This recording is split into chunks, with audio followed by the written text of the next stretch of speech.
Praise the Lord, the name of the Lord be glorified.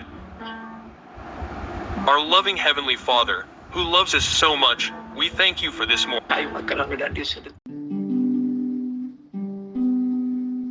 Praise be to God. எனக்கு பிரியமானவர்களே, இப்பொழுது வந்து கொண்டிருக்கிற இந்த தினம் ஒரு சாட்சியினுடைய பகுதி யூடியூப் அப்டேட் பண்ணப்பட்டிருப்பதால் ஆங்கிலத்திலே வருகிறது. தயவு செய்து அங்கே வருகிற வீடியோவை பார்த்து உங்கள் தமிழுக்கு நீங்கள் மாற்றிக்கொள்ளவும். கர்த்தர் உங்களை ஆசீர்வதிப்பாராக. கிறிஸ்துவுக்குள் பிரியமானவர்களே, கொஞ்ச நாளாகவே இந்த தினம் ஒரு சாட்சி அனுப்புறதுல சில பிரச்சனைகள் இருக்குதுன்னு சொல்லி உங்களோட நான் ஏற்கனவே தொடர்பு கொண்டு பேசியிருக்கிறேன். கொஞ்ச நாளாகவே வாட்ஸ்அப்புடைய லிங்க்கை உங்களுக்கு நான் அனுப்பிக்கிட்டு இருக்கேன். அதை நீங்கள் அதன் மூலமாக நீங்கள் ஃபாலோ பண்ணி தினம் ஒரு சாட்சியை கண்டினியூ பண்ணி கேட்டுக்கொள்ளுங்கள். Praise be to God. கர்த்தருடைய நாமம் மாத்திரம் மகிமைப்படுவதாக. எங்களை அதிகமாய் நேசிக்கிற எங்களை அன்பின் பரம தகப்பனே, இந்த கிருபையான கர்த்தாவே, காலை விளைக்காய் மக்கள் நாங்கள் நன்றி செலுத்துகிறோம் ராஜா. இந்த காலை விளையிலும் உண்மை துதித்து பாடி ஆராதித்து இந்த நாளிலே நாங்கள் தியானிக்கும்படியாக கர்த்தர்கள் கொடுக்கிற வார்த்தைக்கு நேராக கடந்து போகவும், கர்த்ததாமே தகப்பனே, நீர் செய்த நன்மைகளை உடைய வசனத்துக்கு சாட்சியாக சொல்லி உண்மை மகிமைப்படுத்த கர்த்தர்களுக்கு உதவி செய்வீராக. இயேசுவின் நாமத்தில் ஜெபிக்கிறோம் எங்கள் ஜீவனுள்ள நல்ல பிதாவே. ஆமேன், ஆமேன், ஆமேன். உமக்காகத்தான் வாழ்கிறேன்,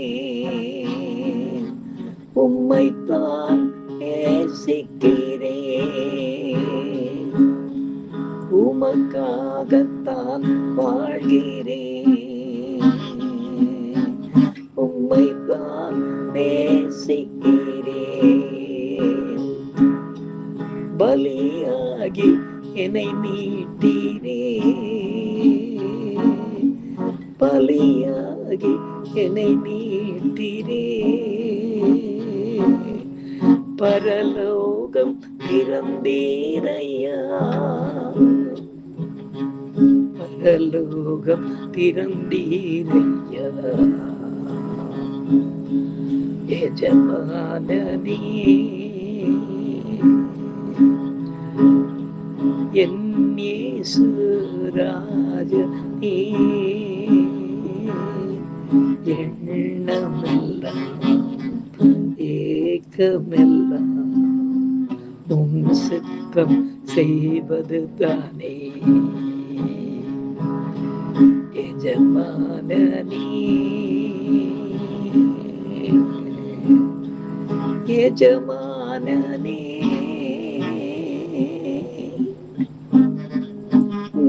இயேசு ராஜனே.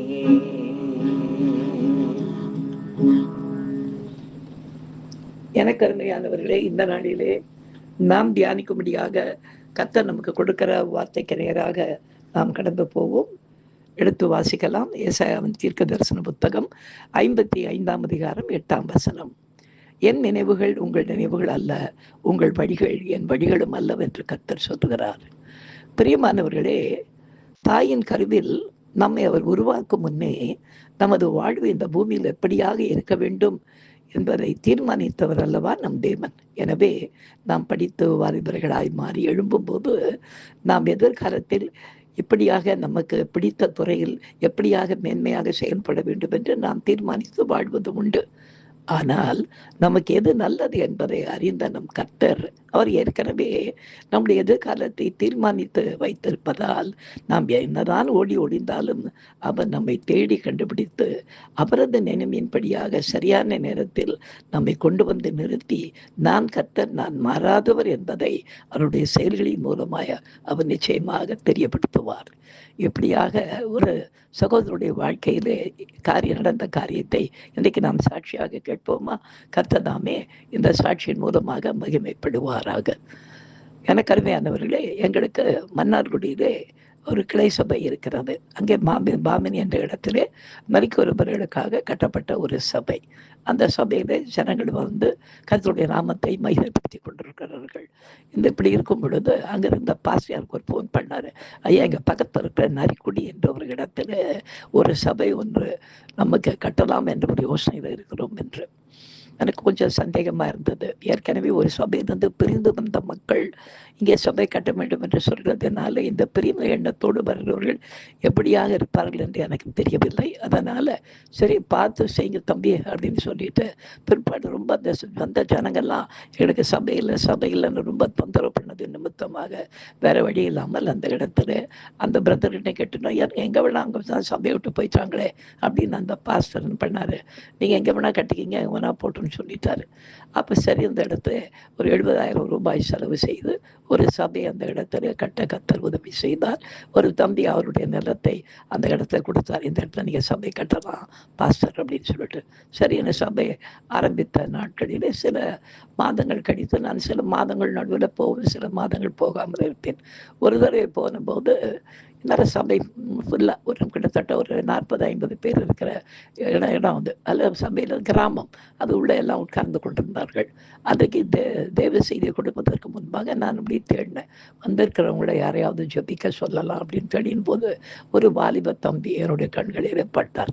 அவரை பார்த்து சொன்ன, தம்பி நீங்கள் தேவ செய்தி இன்றைக்கு கத்தர் கொடுக்க வேண்டும் என்று சொல்லி ஜெபம் பண்ணுங்கன்னு சொல்லிட்டு உடனே அந்த தம்பி நல்ல உச்சமான ஒரு குரல்ல நல்ல உற்சாகமாய் அபிஷேகத்தில் நிரம்பி அந்த நாளிலே தேவ செய்திக்காக ஜெபித்து முடித்தார். முடித்த பிற்பாடு எல்லாரும் சபை முடிஞ்சு வந்து என்கிட்ட ஜெபம் பண்ணிக்கிட்டு போயிட்டே இருந்தாங்க.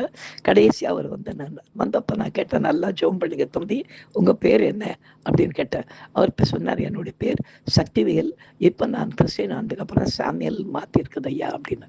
அப்படியா, வெரி குட், என்ன பண்ணுறதா இருக்கீங்க அப்படின்னாரு. அவர் சொன்னார், நான் வந்து யூனிவர்சிட்டி ஃபஸ்ட்டு வந்து கோல்டு மெடலிஸ்ட் நான் மேத்தமெட்டிக்ஸில், அதனால் வந்து நான் வந்து மேலே கொஞ்சம் படித்தது வந்து வரல நிறுத்திட்டு எம்எஸ்சி முடிச்சுட்டேன், கோல்டு மெடல்ஸ் வாங்கிட்டேன். ஆனால் எனக்கு ஒரு ஆசை என்ன அப்படின்னு கேட்டேன், எனக்கு வந்து போலீஸில் போய் டிபார்ட்மெண்ட்டில் போய் சேரணும், அதுலேயும் சிறைத்துறைக்கு போய் அங்கே ஒரு நல்ல போஸ்ட்டில் அங்கே போய் ஜாயின் பண்ணணும், இந்த கைதிகளுக்கு மத்தியில் சுவிசேஷம் சொல்லணும், அப்படிலாம் எனக்கு ஆசையாக இருக்குது அப்படின்னு சொன்னார். நான் சொன்னேன், அப்பா உன்னுடைய சேனை அது அல்ல அப்படின்னு. அவர் என்ன இப்படி ஒத்து பார்த்தார். என்ன சொல்கிறீங்க அப்படின்னு சொன்னார்.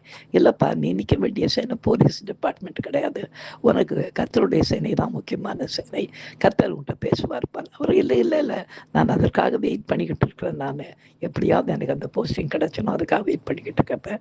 இப்போ மத்தியில் ஒரு சின்ன வயல் தகராறு ஒரு கேஸ் ஒன்று வந்து அதில் A1 என்னை போட்டுட்டாங்க, இதனால் எனக்கு என்ன பண்ணுறதுன்னு தெரியல, முடிச்சுக்கிட்டு இருக்கேன் அப்படின்னாரு.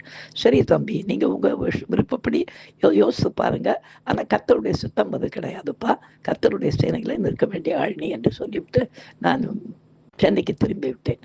நான் சென்னைக்கு வந்த மறுநாள் அந்த தம்பி என்னை பார்க்க சர்ச்சுக்கு வந்துருந்தேன். உடனே கேட்டேன், என்ன சாமியல் என்ன வந்திருக்கிறீங்கப்பா அப்படின்னு கேட்டேன்.